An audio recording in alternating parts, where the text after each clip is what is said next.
Hello, everybody. As usual, I'm coming from my home. Thank you for tuning in. Um, I've been calling this series American Educator, and I just wanted to chronicle my aha moments since leaving my job or being asked to leave my job. So this is not coming from a bitter place. It's coming from a place where, the understanding comes later. Sorry, that's my daughter's stuff in the background, as usual, because I have two children, I always say. Shout out to my kids. Oh, and shout out to what toy company will be great today? Oh, Connects. I'll shout them out. I was engineering fun for some wee ones. This is what she's making so far. Yeah, what you making? I'm making a boat. Okay, yeah. The place looks crazy because we had morning lessons, been up since 5 a.m. So, right, going back to why I'm here. I woke up to do or research this interview because I decided that I did not want to teach just strictly to just Americans or Americans in the formal sense or the mainstream sense. I want to hope that you understand what I'm saying. When I was teaching, I realized through interviews or through different experiences that different leadership would perceive me differently, and then they would be concerned how their children would perceive me. All right, amen. I gotta go to church, gotta get it there. So for example, I was working or preparing a contract for SAT, SSAT, all standardized testing. For whatever reason, I'm really great at pulling those tests apart, understanding what they're asking, and then teaching it to children and then teaching it to trainers. And I remember in this, because it wasn't even an interview, it was me going to partner with a learning center. And she says to me, she was concerned how the children would perceive me. And I said, well, what do you mean? Because I've been teaching for years and I need to know, oh, ashy elbows. I need to know exactly what you mean by that. And she says, well, my kids are Asian. She was Asian.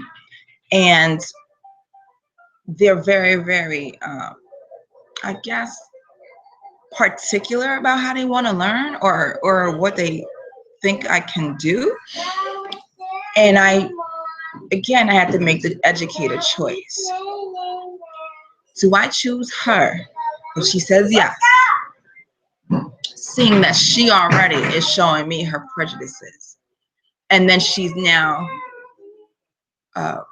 anticipating the prejudices of her students. So I guess this is what educators call teachable moments. So do I take this now as a teachable moment or do I just work? She always does this when she's working. So I said to myself, I'm going to make this teachable and I'm going to go for what I know how to do, which is be myself. I'm not there to instruct her. I'm not there to make her understand that children are receptive to good teaching no matter what body or skin is bringing the message. And I said to her, I'm a little unnerved or concerned about your statement because I teach engineering and I went to an engineering school. So if you're trying to discuss the issue of me being a minority, if I've already been able to go to an engineering school with professors that were not really American, they were foreign born. Like we had a lot of educators from Asia. Asia's a huge continent, and a lot from Africa. And while I would have loved to have said that I had a lot of European or white teachers, I didn't. Engineering, I don't even want to say a white teacher's in the minority, or in the majority, but it didn't matter. I was letting her know I was growing up with this different cultural dynamic. I'm strong because of the different dynamics. And my history should show that if I've been teaching robotics and what else? We did things like Google Sketch It and different things with architecture, all of those different things on an introductory level. Why would I be an unsure choice? I already know which families more so place their kids in those programs. Families that love engineering, families that love higher ed, and this discussion. So, I kind of did a demo lesson for her and all this other stuff. And needless to say, we're still in contact back and forth. It just taught me a lot, and it should have given me my aha moment way back when I had this experience, which is about a year ago. 1 second. Okay.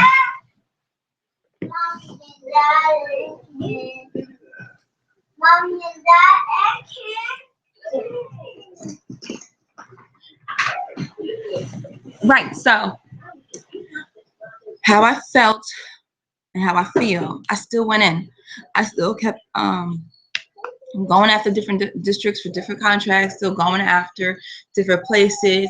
Wanted to make sure that I always was there for girls interested in the field, girls that might have been intimidated by the fields, girls who felt like maybe, or boys that felt like, well, perhaps I don't want to work with robotics, but I do like making and creating things. And so I was very good at showing the different types of engineering. And so my last job, every day I get a different piece about why they let me go. And I said, all right, well, let's talk to myself about what a teacher does. And I realized, oh my God, it's happening again. And I realized it today. So I opened this packet, which I got mid-November after they had already put me on probation and observation. And I'm sitting there, it was a Friday afternoon, and I'm like, all right, let's go through this. And I'm happy to get the packets, whatever. And it says Evaluation Manual 2015 to 2016. And I'm thinking, well, we already started school, so it must have been a communication lapse or disagreement or misunderstanding.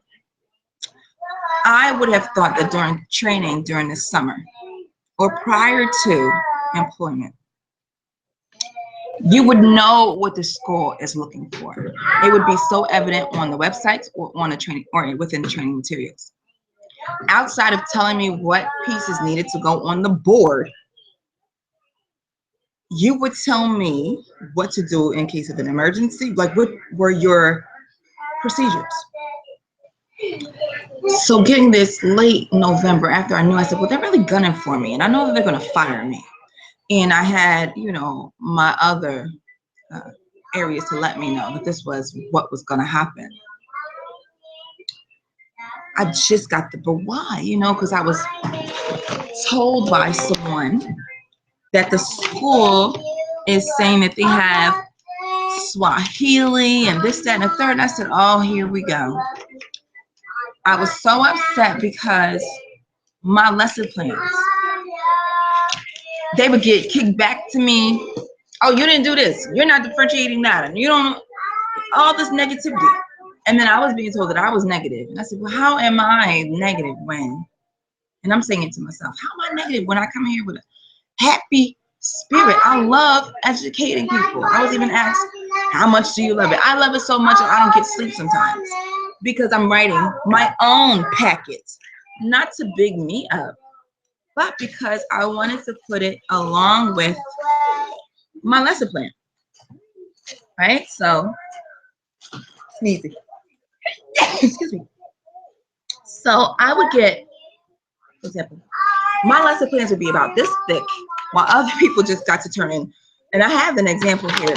One sheet of paper, about this much of blocks. So when I first would give them one sheet of paper, then it was like, oh no, you got to tell us all of what you're going to say, why you're saying it. Okay, well, that's going to take longer than a day of writing if you wanted that detailed. And there was no bank of lesson plans that I could use. Not because they don't exist, or not because I didn't have access to them. I'm sorry. It was because sometimes what I have to do doesn't exist. So going back, so this will be my closer to November level of lesson plans. I could count these pages for you. I'll just tell you up top, it's 12 pages. 2 to 3 for a day because the school week is 5 days. So that I remember, I wrote a guide, and the guide says that the lesson plan has been modified with the Illuminator, and I made sure I didn't even put my name there. Illuminator system. I thought that it said the Lewis Learning System because that's what it's called. That's what I coined it and dubbed it to be. But again, to show my, excuse me for mentioning the term, that's what I called it, a blank term, so that it could be used for me or any other teaching staff there. So it was not me thinking in a selfish vein. If you were going to do this particular subject, it supported ELL, LEP learners in class. It had accommodations for ADD, ADHD, literacy learners, and it was aligned with text cultural complexity. That's my system that I designed from teaching urban education.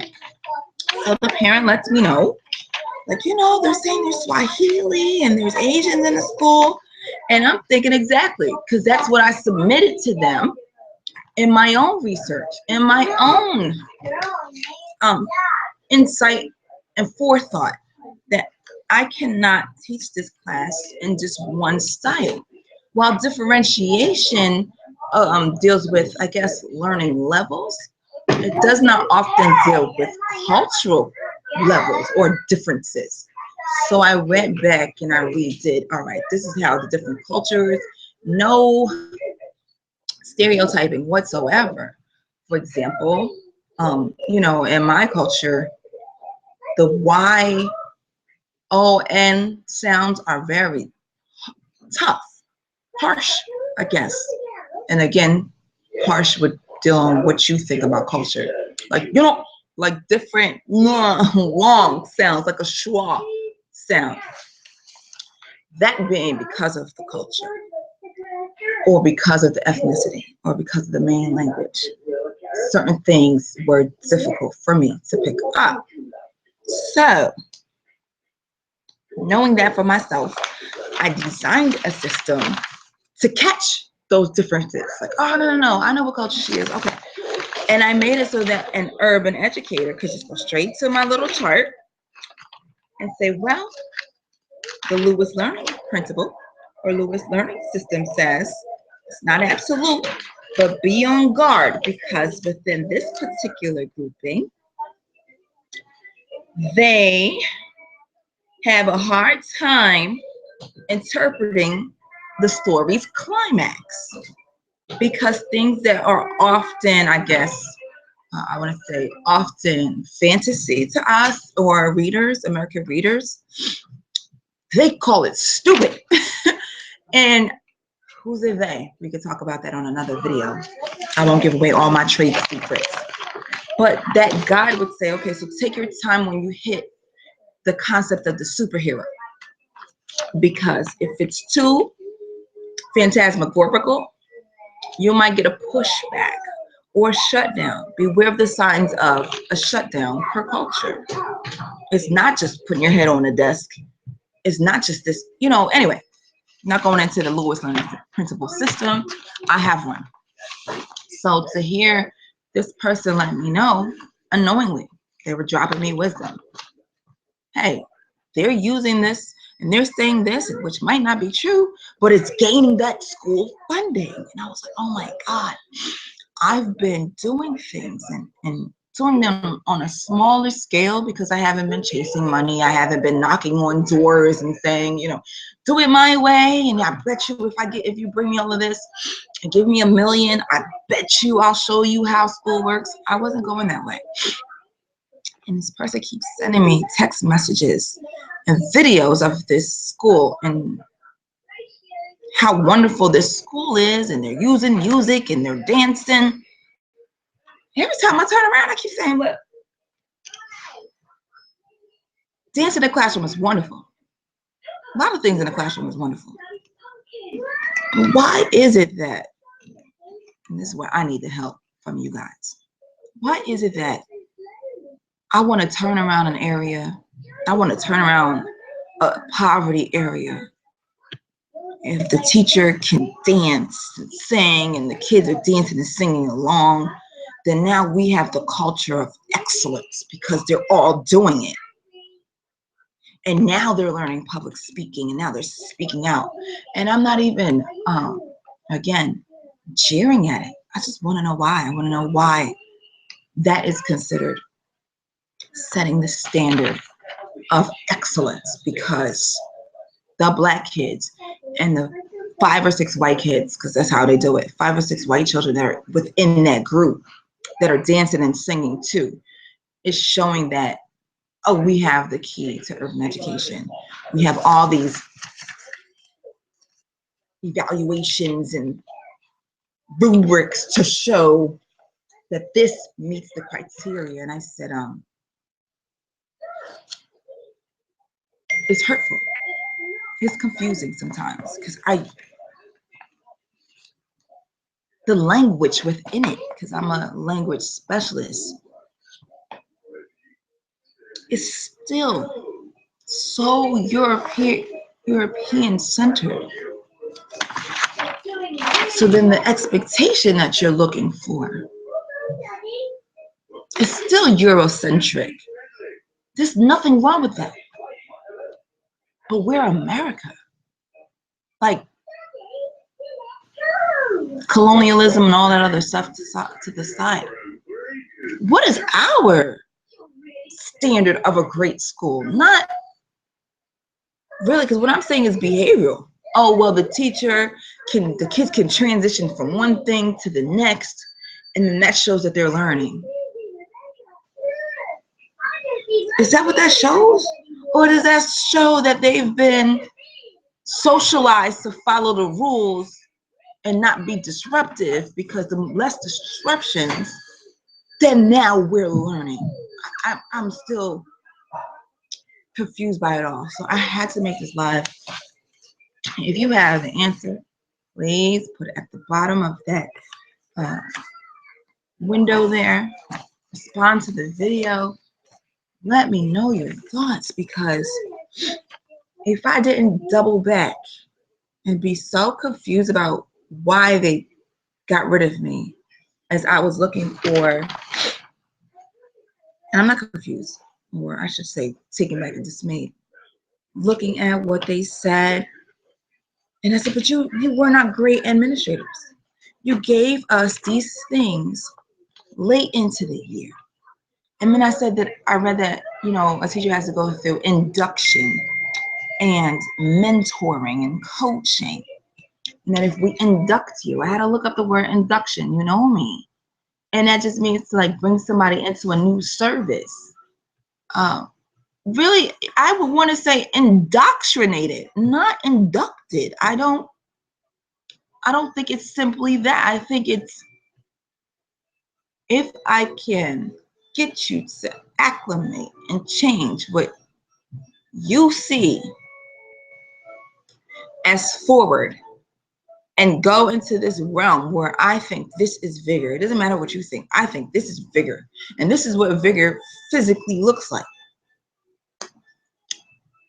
And rigor. And complexity. They like that word, complexity. Dynamic means complex, changing, ever changing. and then they were giving us things late. You're not setting a standard for what you want. You're recruiting new talent. You're not clear yourself what you want. Someone else is doing things that they have done that bring results. You don't like it. You make rubrics about it, and then you fire them. And then now you have this rubric system that you've created off of this employee, and now you're using that rubric system to hire new people. Now you'll begin the training that the person never got. So your expectations that you had never mattered. Like I was telling my husband, I said, it's so funny that there was a child who just kept asking for bathroom, and she just kept asking for all these things. And it wasn't that she was asking for all those things why I didn't respond to her. And she and I had a different relationship. We had a different relationship. She was pulling on me because she wanted me to change a rule. Because I had learned from this child that if I told her to stop or redirect into something else for the first 3, 4, 5 weeks, she wouldn't take those well. Then I learned that the episode would increase if she felt like a real injustice was done. So this particular day of my observation, because I had gotten our relationship to a point where I hadn't seen a blow up in a long time. But the day of my observation, she came with a blow up. She had one. And I said, well, her blow ups are not where she's going to go hurt somebody, because I know the child now. And it's not where she's going to go and cause damage to property or anything like that. But her blow up was coming from a place of injustice. And I knew, oh my gosh, even though I'm having an evaluation, if this admin doesn't sit with me to ask me why I didn't give her a punishment, because that's what they want us to do, like punish the kids until they get it. Like, give them detention, do this, do that. They'll get it, they'll straighten up. I said, I'm not going to punish the kids into behaving well. That's behaviorism. This is why you keep saying a behavior modification plan. This is not Pavlov. I don't look at my kids like animals. And so that difference, hey, keep coming, do it for me. That difference of how I value and treasured the students and their needs and their emotions and their understanding of the world, and times when to do a public discussion on this is not allowed versus a private one. That child required a private conversation that I knew would elapse over maybe 30 minutes to an hour. And I knew that she now was going to be on a daily, everyday plan where she and I could sit down and discuss when you feel an injustice, not from a teacher, because I don't have to talk about the teacher-student relationship. What that taught me about the child was whenever she would feel injustice, it's like, whatever, I don't care about this. I don't want to do it no more. When you perceive an injustice, what are the ways to address it? So though I didn't address it in class, I addressed it after school and the days before in small chunks. And she was able to let me know, like, you came here and you helped me understand some things about me.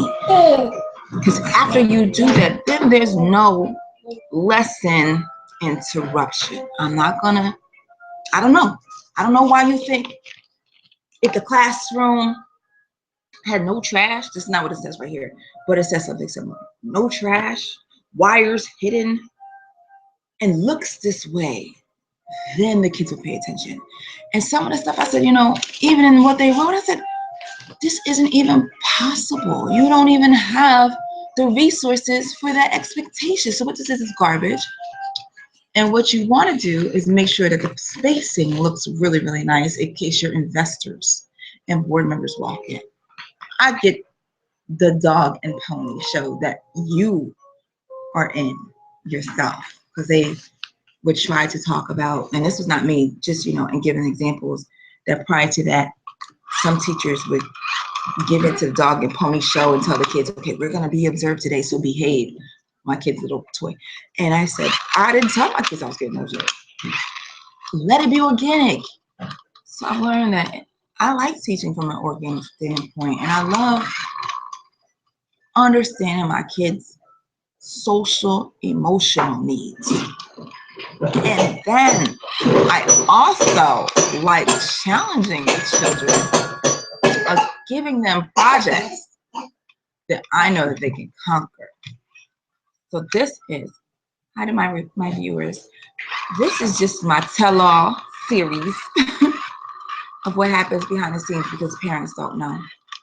Parents don't know that when you get that report that your child wasn't behaving well that day, or when you get that report that, such and such is struggling, they're not telling you exactly what. They're not telling you, I noticed there's an apprehension to decimals in this format, or they're fine until they now experience the decimals in this vein.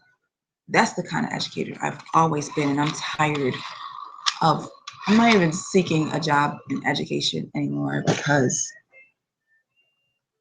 I've been teaching and having my own center and teaching private groups for a long time, and I will do that until many of us help to redefine the language of education. There are great writers, prolific, creative, my baby, who today I taught how to do addition. She's 3, and I wasn't even sure how I would navigate it. I wasn't sure, because she's mine, I know how to teach everybody else's, and I'm just so thankful to God that He allowed me to have a child and be that parent and be in that seat of a frustrated parent. And I wasn't. I just was like, whatever.